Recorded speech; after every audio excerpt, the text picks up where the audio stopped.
Thank you very much. First and foremost, thank you everybody for being here today. I look forward to this conversation.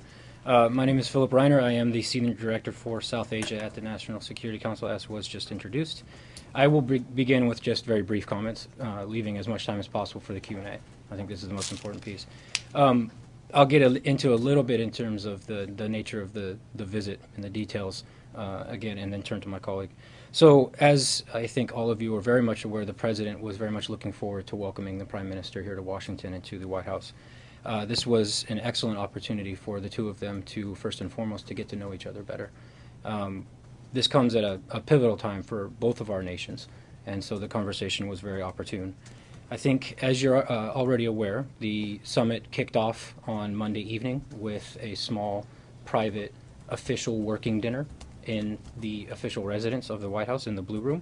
This was a unique opportunity for the two leaders to sit together and to exchange ideas. The focus of this conversation was primarily on the challenges of governance and the issues associated with reform while trying to lead a complicated and large democracy. But also, the conversation was focused on the vision that the two leaders have for our bilateral relationship and for India's role on the global stage. During the dinner, I think you probably have heard some of this already, but I'll give some details. Much of the discussion, I think, was focused on the mandate that both leaders came into office with and the challenges posed by attempting to implement their agendas for action. I think what I can say is that the two leaders found a great deal of commonality in the course of their discussion. How to make government more accessible to the people and more answerable to the people, how to make sure that the government incorporates the viewpoint and the creative ideas of the youth, and how government leverages technology in order to make government more effective and transparent. But at the end, and how to use those tools in order to increase engagement between the government and the people. I think they were able also to speak to the natural affinity that we have between our two great nations based on shared ideals and the tenets of freedom and democracy for all of our people. And I think the two leaders spoke at length about how that includes even the poorest of the poor. The Prime Minister shared his vision for India with the President and discussed in some detail a number of his initiatives to include the provision of bank accounts for every Indian, creating a CTO position, a Chief Technology Officer position within every ministry, his Digital India initiative, and other important initiatives that he's already undertaken in just his first 4 months as Prime Minister. It was a very positive engagement between the two leaders. I think one of the best aspects of it was they were able to share personal anecdotes of the President's time in India and the Prime Minister's time here in Washington back in the late 1990s. On Tuesday then, so the next day following the dinner, the President warmly welcomed the Prime Minister and his delegation to the Oval Office for an expanded set of discussions. The discussion focused on a very, very broad range of issues to include the bilateral relationship, our strategic partnership, the region, regional economic ties, global health, climate change, defense and security issues, counterterrorism, and trade and economics. So I think this is indicative of just how deep and broad the relationship really has become. In sum, I would say that the two leaders discussed also many of the ways in which the United States can play a strong and supportive role in support of the Prime Minister's objectives at home. This is incredibly important in terms of the Prime Minister's agenda, and I believe Nisha will speak to this a little bit as well. But in addition to that, the two leaders also spoke about how this relationship can be effective in bringing common goods to the world and not just to the two people of our nations. And they discussed that in some detail. So in sum, I would say that the assessment on our part is that the Prime Minister's visit was extraordinarily successful. I believe it has provided a boost in terms of the vision and focus that we have for our bilateral relations. We're excited to be moving forward with a re-energized strategic partnership. The United States continues to strongly support a prosperous India that plays an important role on the global stage. And I think the Prime Minister's visit really provided the opportunity for the two leaders to discuss that vision that's necessary in order to set the framework under which we're going to operate going forward. I think with that, what I'll do is I'll turn to Nisha, and she'll give a little bit further detail on the topics of discussion and the vision that we have going forward. Thanks a lot, Philip. To just reiterate, I think this visit in some ways went a long ways towards re-energizing and relaunching the bilateral relationship. It's a relationship that fundamentally is not just government to government. It extends across all aspects of American society, American private sector, and engages the Indian society writ large and the Indian private sector, civil society, academic sector. And that informed the nature of the conversations, and it also informed the nature of the initiatives and the agenda between the two countries of how to harness this very rich set of connections between our two countries towards achieving shared objectives. And so it was quite refreshing and I think energizing to both leaders that the Prime Minister shared, as Philip noted, his very robust vision for India's transformation. And he talked about the kinds of things that he would like to be working on over his tenure. Which I think resonated with the President, resonated certainly with Secretary Kerry and all of us who had the opportunity to engage on that.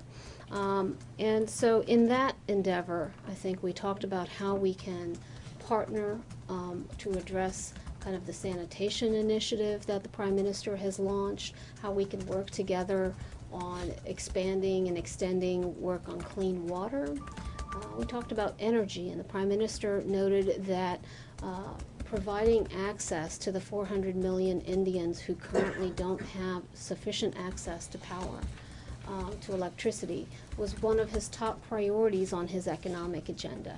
And the United States and India have had a robust energy partnership, energy dialogue. But one of the things that we were able to launch is a clean energy memorandum of understanding with the Export-Import Bank of the United States and the Indian Renewable Energy Development Agency, which would make available up to $1 billion in financing to support the renewable energy agenda for American companies in the renewable sector to be able to partner with and provide support for clean energy projects in India. The Prime Minister talked about skills and education and his desire to create new and expand the network of IITs which bring state-of-the-art, world-class education and a partnership that would allow us to be able to partner with India as it looks to do that. We talked about the fact that there are far still too many Indians who are affected by health insecurity, tropical diseases that, collaboration on research can help address, whether it's Kala Azar or other types of diseases, and how the two countries can partner on those efforts. But we also talked about, the Prime Minister's desire for modernizing the infrastructure and creating smart cities and creating new, efficient, effective infrastructure in India. And this is something where I think they're seeking partnership in many different areas with many different countries, and certainly the United States and the American private sector also brings cutting-edge technology and best practices to the table. We identified 3 cities where the U.S. Can partner on, for example, on smart cities, and we talked about working together in Ajmer in Rajasthan, in Vishakhapatnam in Andhra Pradesh, and in Allahabad in Uttar Pradesh as places where U.S. and India can collaborate on smart cities. We launched an infrastructure platform which allows for the needs and priorities that are being identified by the government of India to be matched up with particular areas of expertise and capability on the U.S. side so that we can play a greater role in connecting technology and capabilities that American companies bring to where India wants to go and where that might be greatly applicable. And of course, on the strategic side of the partnership as well, we had a great deal to talk about and to advance. We are in the midst of negotiating a defense framework agreement, the 10-year framework agreement that has guided our defense partnership over the past decade is coming to a close, and so we're very much looking forward to expanding that and extending that, and are in discussions on that. We talked about the Defense Trade and Technology Initiative, and again how we can work together to help India modernize its defense capabilities and also support India's desire for indigenous innovation and manufacturing. We have a strong bilateral partnership, but increasingly that partnership is also expanding to do more with other countries in the region, and one example of that is the trilateral partnership and dialogue between the United States, Japan, and India. And the leaders built upon the announcements during the Prime Minister's visit to Tokyo to elevate that discussion to a ministerial. We also talked about doing military exercises in partnership with other countries on humanitarian response and humanitarian assistance and disaster response, and to extend and expand maritime security. And I think the United States, Japan, and India are participating jointly in the Malabar exercises, and we talked about institutionalizing those types of exercises moving forward. In the area of space, the visit happened on the heels of a very exciting entry by India by the Mars Observer mission Malayalam into the Mars orbit, just days after the NASA Mars Observer mission made its entry. It was India's maiden voyage, and it was quite an exciting development, and we congratulated India on that feat. But it also created the basis for establishing a Mars joint working group where our 2 teams can share data and collaborate and exchange information. We also signed the agreement on creating a joint Earth observation mission, a NASA ISRO Synthetic Aperture Radar, or NISAR, mission to launch that satellite, which can help advance our and improve our understanding of climate change and natural hazards. And we talked about our shared objectives with respect to counterterrorism, cooperation, looking at the world today and the threat posed by ISIL. We know that there is much that every country in the world can contribute in terms of countering the threat of extremist groups like ISIL. We talked to our colleagues about how we can further our own efforts bilaterally, as well as what India may be able to do to support those global efforts. I think with that in mind, I would just say we will be having in November of this year a India-U.S. Technology Summit in New Delhi, and I know that there will be several hundred companies from the United States and research institutions who will be taking part in that, again, as an opportunity to showcase how the United States and India can partner together in addressing those challenges.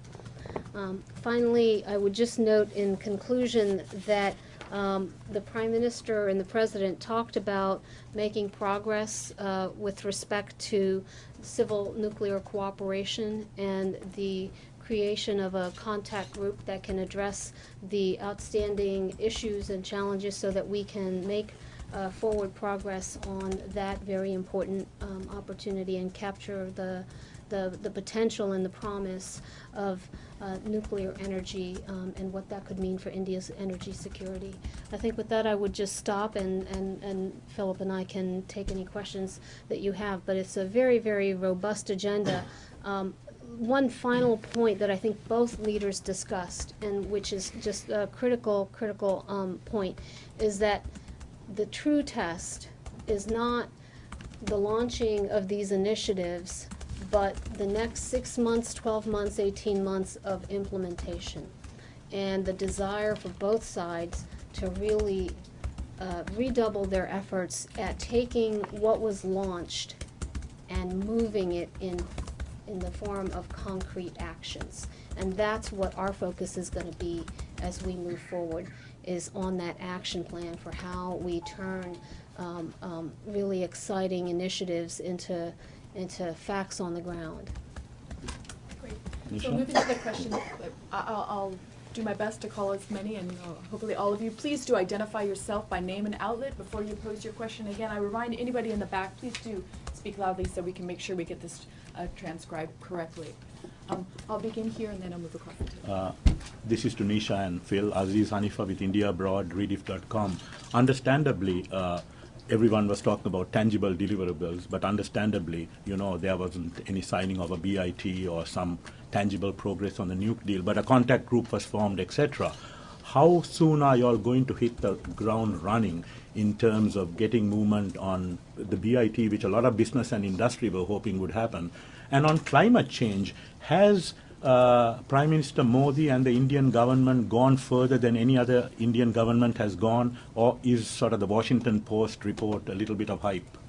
No, I think that there was a very robust exchange on climate change. I think the Prime Minister was forward-leaning. I'm going to turn to Phil on the specific conversations, but I think we feel very confident that we can work together to achieve India's energy and growth objectives in ways that are more sustainable, and that there is support that we can provide in that direction in terms of the technology that exists today, and India's desire to try to adopt those clean technologies as much as possible. I think probably the most important thing to note is that the two leaders really shared a vision of how critical it is to get after this challenge of climate change. And they spoke about it not only in terms of the global challenge, but in terms of the domestic challenge and how it can actually help with the Prime Minister's agenda of trying to bring up the poorest of the poor, and that connectivity between the two. Understanding, of course, that we have a bit of a head start in the United States, and acknowledging that India has a growth agenda that it needs to take into account, but talking about the fact that there are technologies that are out there that I think we can work very closely on, and we will be discussing this in the coming weeks with India's leadership, that will help India leapfrog to a place where they can actually accomplish things much faster than any of the other nations would have had to. So I think there's a great deal of work that still needs to be done. I think I probably should have mentioned that up front. That's I think what Nisha alludes to in terms of our agenda going forward.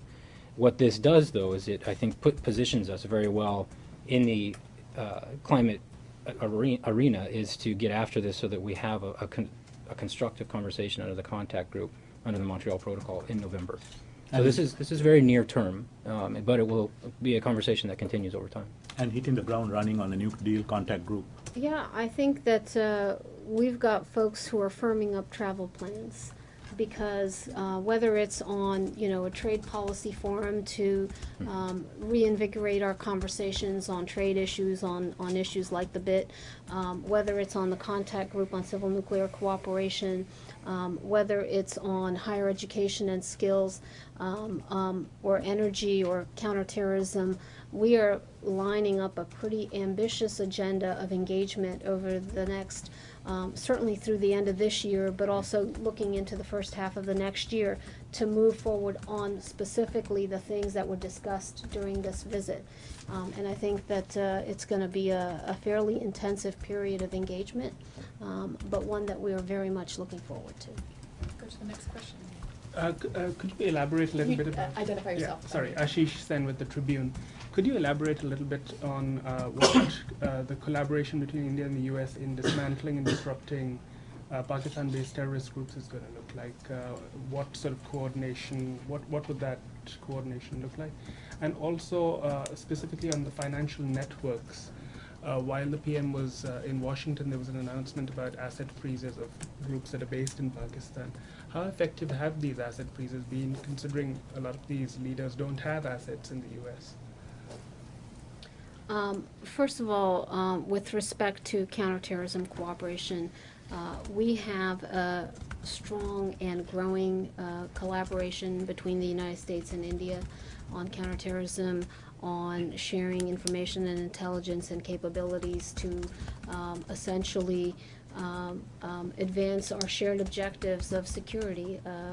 Terrorism is a threat to the region. It is a threat to the United States, to our people and our institutions around the world. And so we have sought to have a robust relationship on counterterrorism with India, with Pakistan, with all the countries of the region. And we will continue to look for ways to expand and extend that cooperation bilaterally with each of those countries, as well as looking for opportunities where we see collaboration in joint arenas as well. With respect to groups that emanate in the region versus more global threats, I think we have had long-standing discussions with all the countries of the region on that, and we will continue to engage very, very proactively on those issues. And I think we are also looking to see that regional groups and global threats, there's not a far distance between working together to address one versus working together to address the larger, broader global set of challenges. And I think that that's where the conversation is how we link up these efforts that are ongoing. Would that involve, sorry, just to follow, would that involve military cooperation, I mean coordination on drone strikes? I'm trying to understand how you'll dismantle terror groups when you're not... Well, those are not conversations that I'm going to get into here, but we're certainly talking about all of the different actions that we're taking ourselves through, U.S. strikes in against ISIL, for example. And we're also open to our conversations with all of our partners in the region about what role they want to play and how they can be helpful in those efforts. I'll go here, and then I'm going to go to Yashwant Raj from Hindustan Times. Philip said in the beginning, in his initial remarks, that one of the goals of this visit was to get the two leaders to meet and get to know each other. Yeah. And, how well was that objective achieved? And could you elaborate a little bit, some granular details, color of how those two leaders interacted? This was the first meeting, after all. Yes. And one of them was fasting. And, Yes. So how did it go? With some color. We haven't got very much from the Indians, unfortunately. So help us out. Well, it was in the blue room. There's the color. There you go. I think you can look at a number of different components of the visit that really is illustrative of just how personal the dialogue was. The fact of the matter being that the President of the United States went with the Prime Minister of India to the Martin Luther King Memorial, I think provides a great deal of color. I think this is indicative of just how comfortable they had gotten to be. I think in the dinner itself, they were able to share, the President was able to look fondly back upon his time when he was in India with his family. I think there was some conversation about how enjoyable it was to be in India and to be able to dance This was, I think, a very warm moment. I think that the Prime Minister remarked upon his time when he was back here in D.C. years ago. They shared a lot of stories. I found probably the most interesting was they found a great deal, and I mentioned this in my opening comments, a great deal of common experience when it comes to first coming into government and realizing just how bad government works. And acknowledging that there's so much more that could be done in government with technology, but it's just so much slower inside. And so you have to bring in the right people who can help you actually achieve a greater speed with processes, etc. There was actually a moment where you had a succession of back and forth between the two leaders where the Prime Minister would say something and the President would say, yeah, I identify with that. Because when the President came in, he was facing the greatest economic catastrophe this country, the world has seen since the Depression in the 30s. The Prime Minister was speaking to the same, that India has faced a mass exodus of industrial investment, and that as he has come in the door, you've already seen a turnaround. You've seen the stock market really explode. You've seen the growth rate increase. And so they had, I thought, a very personal conversation in terms of just how challenging it is up front. And Nisha was actually there, too. It was, I thought, a very... It was a very warm dinner. Yeah. They joked about the fact that the rest were eating and the Prime Minister was fasting, and I think the President expressed admiration for the energy and the vigor with which the Prime Minister was able to maintain this rigorous schedule on a diet of only warm water. And I think the President also expressed interest in having a conversation about yoga. That's right. And so I think that there were some of these very personal, very human moments of Some more of them. interaction. Some more of them, please. I think we have to give time to other questions. so, I have yeah. a follow-up. So, Sorry. if I could go here to the back and then I'll come over here to the table again. My name is Bijyoti Shah from Newsweek Pakistan. In what context besides counterterrorism was Pakistan discussed in the talks between the President and Mr. Modi? And did Kashmir figure into the discussion? I think the two leaders had a very positive conversation, not only about our own bilateral relationship, but the relationship I think that Prime Minister Modi is interested in developing and pushing forward with his Pakistani counterpart, Nawaz Sharif. I think in general terms, there wasn't a great deal of specifics on economics or, and I'm almost 100% sure that the word Kashmir actually did not come up. But yeah, I thought it was a very strong and positive conversation about the potential that is inherent, and I think that everyone saw with the invitation that was extended to Pakistan's leader to come to New Delhi for the inauguration. I think there's a great deal of interest on the Indian side to see that relationship grow and move in the right direction, and that was, I think, the gist of the conversation.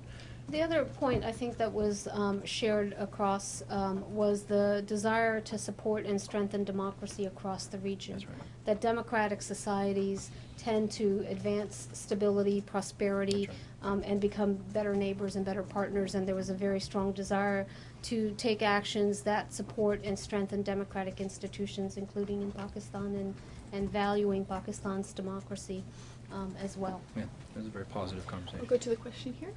Seema Sirohi, Economic Times and Gateway House. I was wondering if you could give us a flavor of the discussions on China. I see a reference to South China Sea. Is this a first? There's some dispute whether it's a first mention in a joint statement by India and the US. And also about Afghanistan. What were the kinds of discussions about cooperation post 2014? I think in general, I'll take the second question first. I think in general on Afghanistan there was a positive discussion in terms of the progress that's been made in the recent couple of weeks. The unity government in Kabul, the need to continue to support Afghanistan and Afghanistan's people through the great deal of investment that India has already made.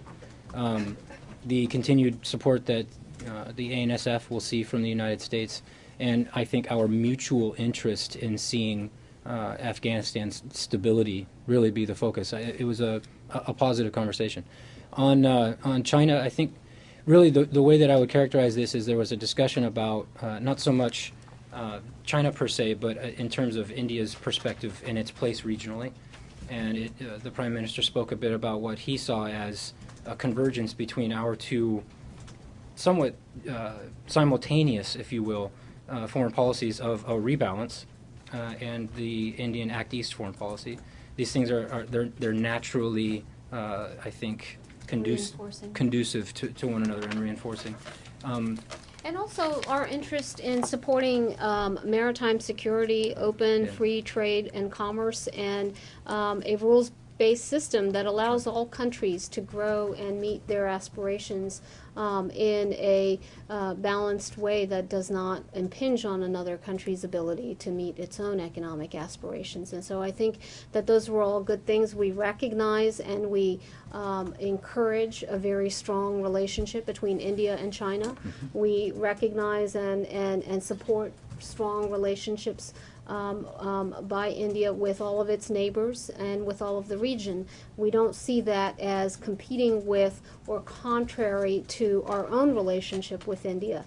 And so it was, in that sense, a very, very constructive conversation about inclusivity rather than exclusivity in terms of relationships and partnerships. Can I just have a quick follow-up? Very quickly, Oh, we yeah. have a lot of people that need to ask questions and not much more time. Did the Prime Minister brief you about the border incursion during Xi Jinping's visit? I don't believe we had a specific conversation on that issue.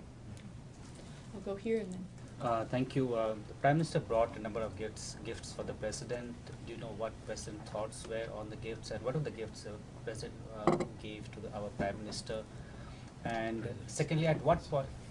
And secondly, at what point of time President decided to go to the joint Prime Minister Modi to go to the Martin Luther King Memorial?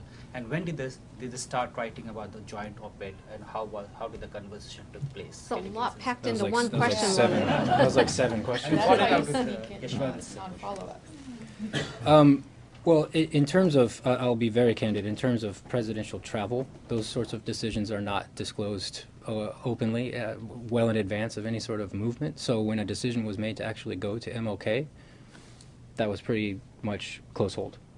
In terms of the president's reception of the gifts, I have not had a personal conversation with him, but I assure you that the gifts were very warmly received. I think these, again, show an indication of the history and connectivity that we have between our two countries, and the historical connection and the deep thought you could tell that was put in to those gifts. I thought was very, very strong.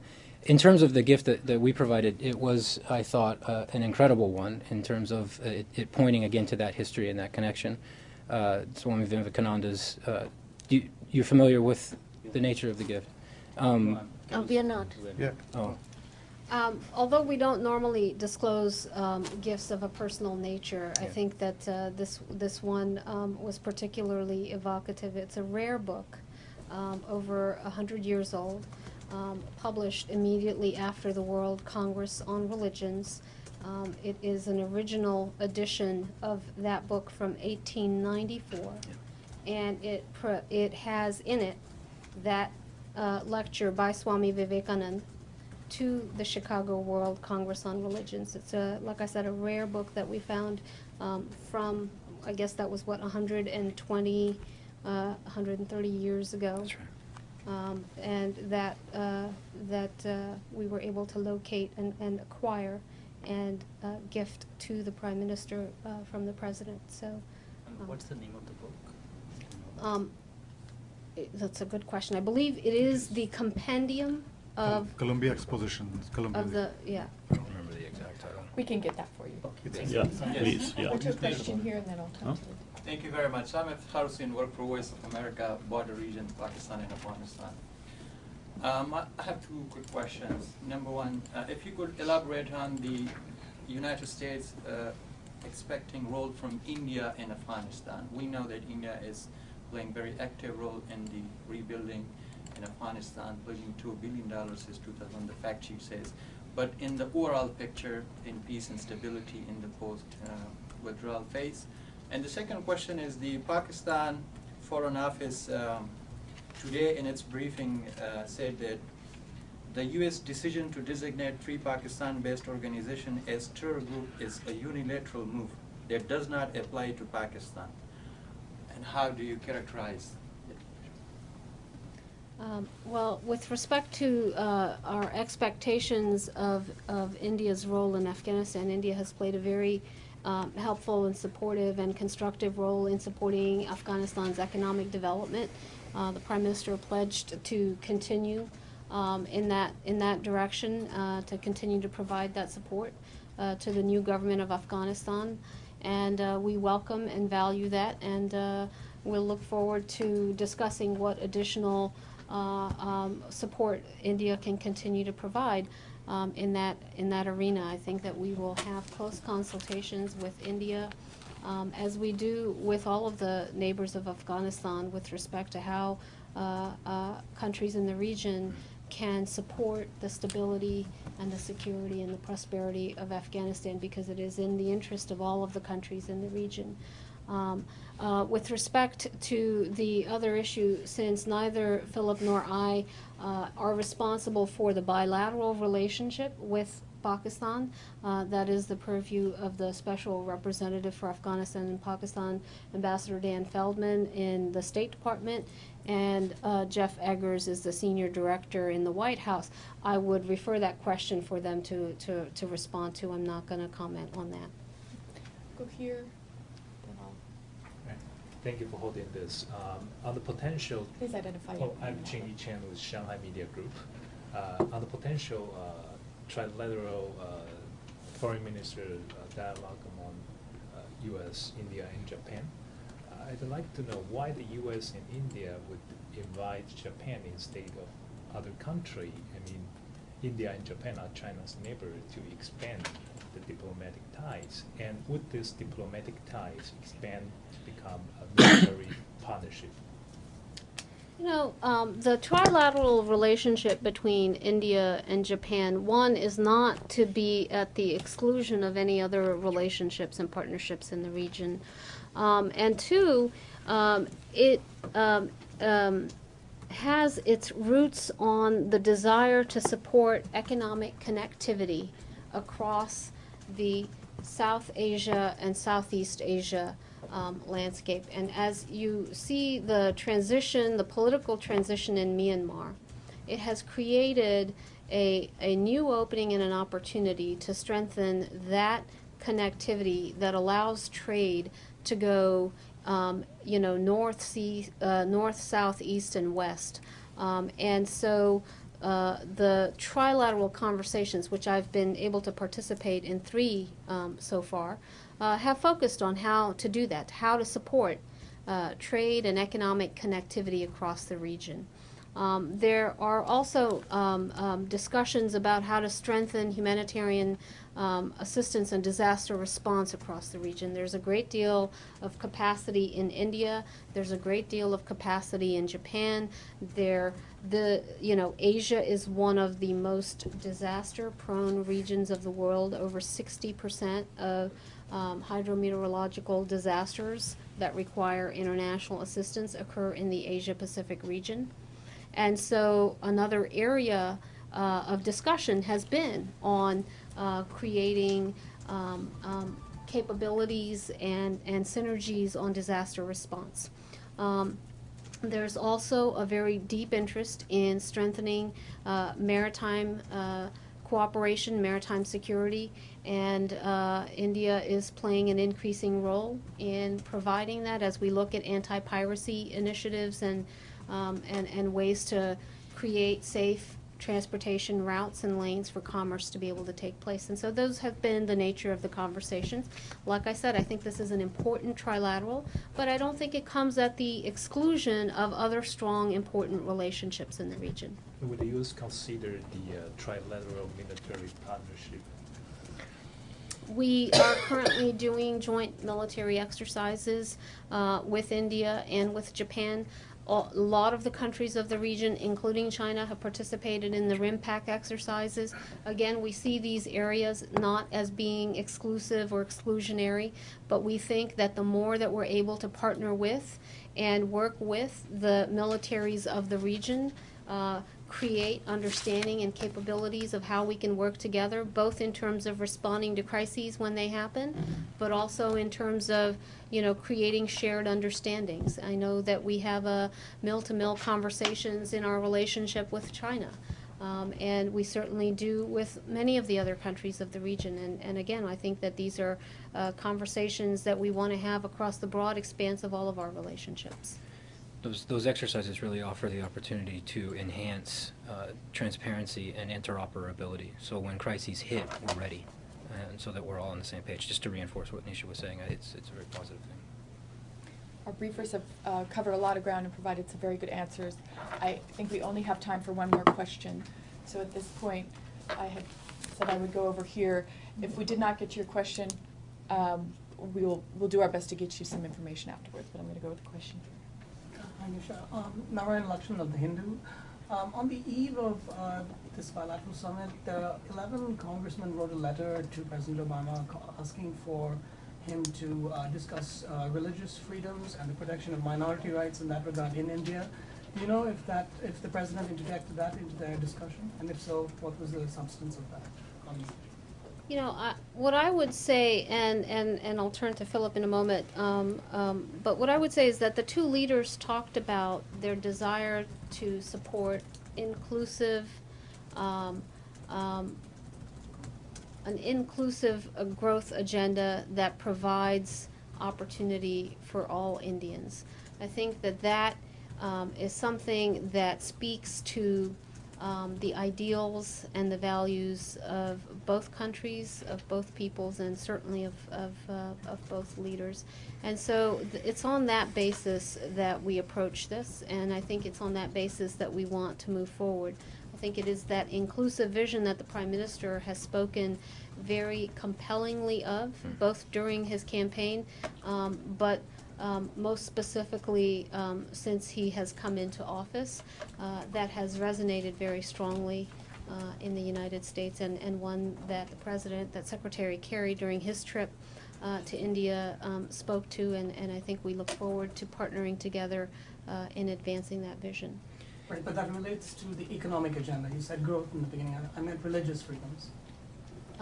We didn't, I'm not aware of a specific conversation, Philip. What really stuck out to me was the common, and this I thought again was another example of something that the two leaders have that they both intend to focus on, is this emphasis on making sure that you raise up the poorest of the poor.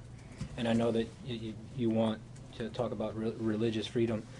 Really the theme that I heard was what Nisha was just referring to, in terms of inclusivity and reaching out to everyone. And I think this is an important thing that everything that we're doing across the spectrum leads to. And part of our agenda going forward, part of our action agenda going forward, of course, will cover what you're asking about, and we will be working closely with the Indian government on precisely what you're asking about, and not just in response to any a letter, but because it's a critical issue for both of our governments. Well, and the way that I would just frame it is that we have a very comprehensive dialogue with India, including we have the Global Issues Forum, where we talked about our shared values on global issues of human rights, of religious freedom, religious tolerance, of women's empowerment.